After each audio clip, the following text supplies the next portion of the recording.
ازيكم يا شباب؟ الفيديو ده هيكون تعريفي عن الكورس، وهنتكلم عن كذا نقطة منهم ليه عملت الكورس ده وايه المشاكل اللي بيحلها. والنقطة التانية ايه الاوتكم او النتيجة اللي هتطلع بيها من الكورس ده، ودي حاجة مهمة. واخر نقطة هنشوف الكورس اوتلاين او الدروس اللي احنا هنشرحها في الكورس ده، بحيث ان انت تبقى شايف الرود ماب الكاملة اللي انت هتدرسها خلال الكورس. خلينا نبدأ بأول حاجة، ليه عملت الكورس ده وإيه المشاكل اللي بيحلها. آم، الكورس اتعمل عشان أي بيجنر عايز يبتدي في الووردبريس بيلاقي مشكلة إن هو يفهم الأساسيات. يعني ممكن نشرح ووردبريس على طول، بس كبيجنر أنت ما عندكش الأساسيات بتاعة الويب و...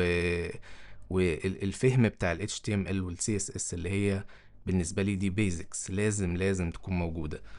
احنا طبعا مش هنتعلم الحاجات دي بتفاصيلها الكتيرة قوي، احنا هنتعلم الحاجات اللي احنا محتاجينها بالظبط. يعني مش هتلاقي الكورس فيه رغي كتير، لا انا محتاج حاجة من ال HTML فهشوفه بيتعمل ازاي، هفهم الحاجة دي بتتعمل ليه، بحيث ان انا بقى قادر اطبقها في الووردبريس وفي البيج بيلدر اللي انا هستخدمه. طيب ايه الاوتكم بتاعنا في الاخر؟ ان انت هتكون ملم بالاساسيات، مش بتاعه الووردبريس بس، بل بتاعه الفرونت اند عموما. فهتبقى قادر ان انت تفهم ليه الحاجة دي بتتعمل وليه بنستخدمها. الحاجة التانية ودي حاجة مهمة جدا برضو، احنا في الكورس ده هنستخدم بريكس. ده بيج بيلدر اللي هو دراج اند دروب. بس احنا مش هنتعلم بريكس، احنا هنتعلم الكونسبت بتاع البيج بيلدر. فانت بعد ما تخلص، افرض بعد سنة ولا سنتين بريكس ده خلاص محدش بقى بيستخدمه، ما بقاش حلو، في حاجات احسن منه احدث منه، احنا بنتعلم الكونسبت اللي يخليك تقدر تستخدم اي بيج بيلدر يكون بروفيشنال. وبأكد على بروفيشنال عشان في حاجات زي إليمنتور مثلا، هو بيغير طبيعة المسميات بتاعة البرمجة أو المسميات بتاعة الفرونت إند عشان تبقى beginner friendly. ده احنا مش عايزينه خالص، لأن هو ده بيغير طريقة تفكيرك، يعني بيخليك ما تفكرش في الحاجة زي ما هي معمولة أصلا عشان نستخدمها. فبالنسبة لي بريكس هو أكتر بروفيشنال بيج بيلدر موجود دلوقتي، فده اللي احنا هنستخدمه. طبعا بعد الشرح تقدر تستخدم ويب فلو هتلاقيه نفس النتيجة، تقدر تستخدم اوكسيجن، ما برشحوش بس هو موجود. وفي حاجات تانية هتطلع بعد كده أكيد. الحاجة الأخيرة بقى معانا هي الكورس أوتلاين أو الدروس اللي هنشرحها خلال الكورس. وهتلاقي الدروس متقسمة لجزئين، جزء اسمه watch and learn وجزء اسمه hands on practice. ده الكاتيجوريز بتاعتهم. طيب النوعين دول ايه الفرق ما بينهم؟ ال watch and learn هو مجرد ان انا بشرح لك الحاجة دي بتتعمل ليه وبتتعمل ازاي. ممكن تبقى حاجة مثلا في السي اس اس انا بشرح لك بتتعمل ازاي، وفي نفس الوقت بعد ما نخلص ده هتلاقي فيه كورس او هتلاقي فيه ليسون اسمه مثلا hands on practice، ده الكاتيجوري بتاعه.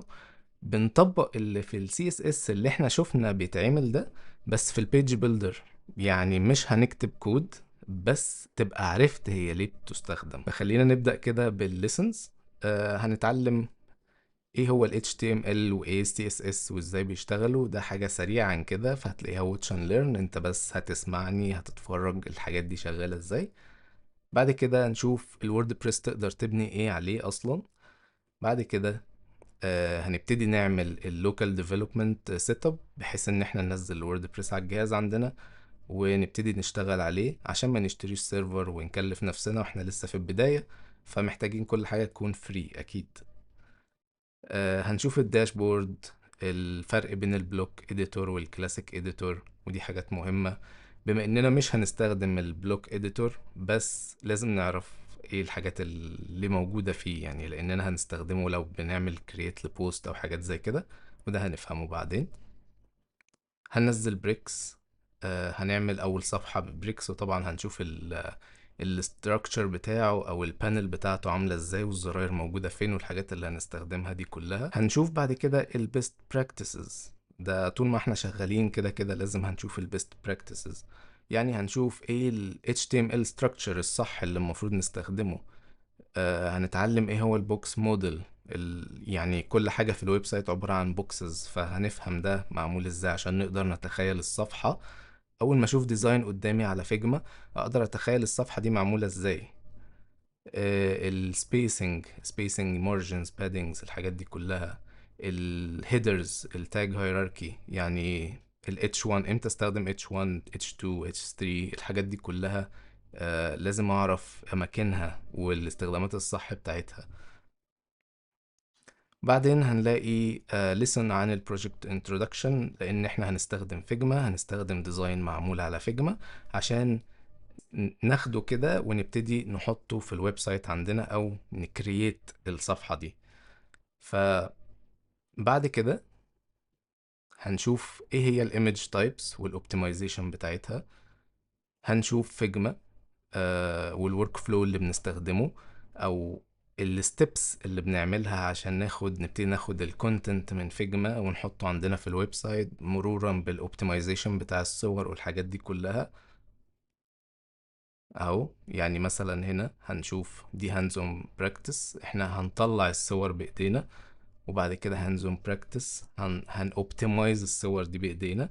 بس قبل كده هتلاقي ان احنا هنا عندنا الاوبتمايزيشن بروسيس وانواع الايمجز والحاجات دي watch and learn. يعني معنى كده انت هتتفرج الاول وتعرف الحاجات دي بتتعمل ازاي، وبعد كده نعملها سوا. هنشوف ال CSS units، ودي هنعرف عنها اكتر. ال responsive typography، global theme style setup، والفرق بين جوجل فونتس والسيلف هوستد فونتس، وده بيأثر ازاي على البرفورمانس بتاع الويب سايت. بعد كده هنعمل الجلوبال كونفيجريشنز. عايز اقول لكم ان الجلوبالز من اهم الحاجات اللي لازم تتعمل على الويب سايت، وده بيسهل عليك بعد كده لما بتيجي تمنتين الويب سايت وتغير فيه حاجات في المستقبل او تكبره، الحاجات دي كلها بتفرق. الجلوبال كولرز، الجلوبال باتنز، كل ده هنعمله.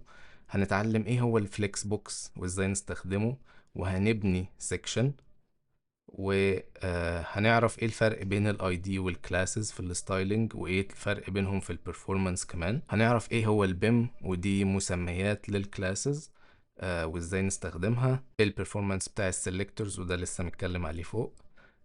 CS variables والimportance بتاعتها، وهنا هنعمل ال variables بإيدينا. يعني هنا ده شرح، هنا ده احنا هنبتدي نطبق ده ونحطه جوه بريكس عشان نستخدمه بعد كده.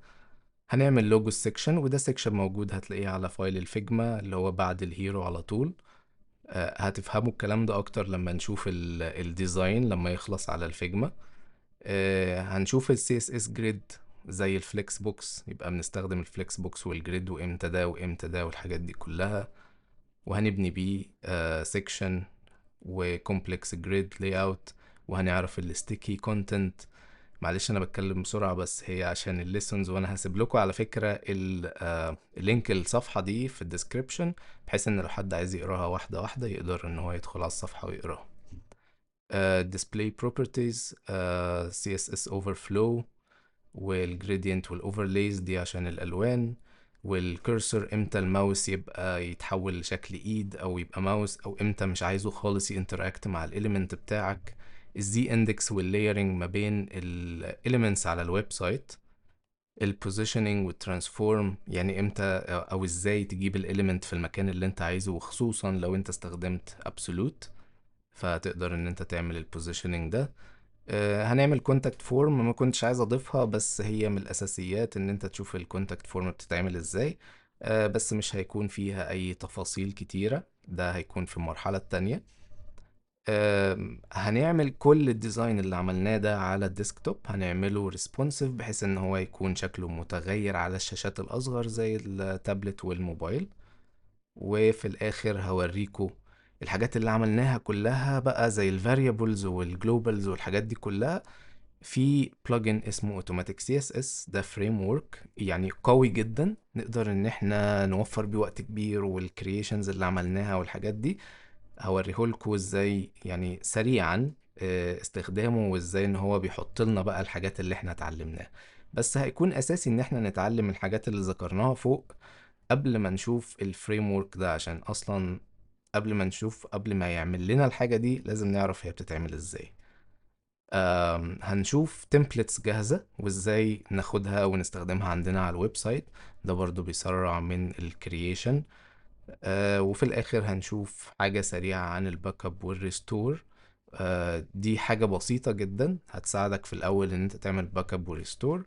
في الكورسات اللي بعد كده أو في الفيزز اللي بعد كده هيكون في تفاصيل أكتر عن الباك اب والريستور. حابب بس أزود حاجة، إن أنا ليه ما حطيتش الهيدر والفوتر معانا في الجزء ده. لأن الهيدر والفوتر هيستخدموا حاجة اسمها templates أو global templates. انا ما شرحتهاش عشان محتاجة برضو دايناميك داتا.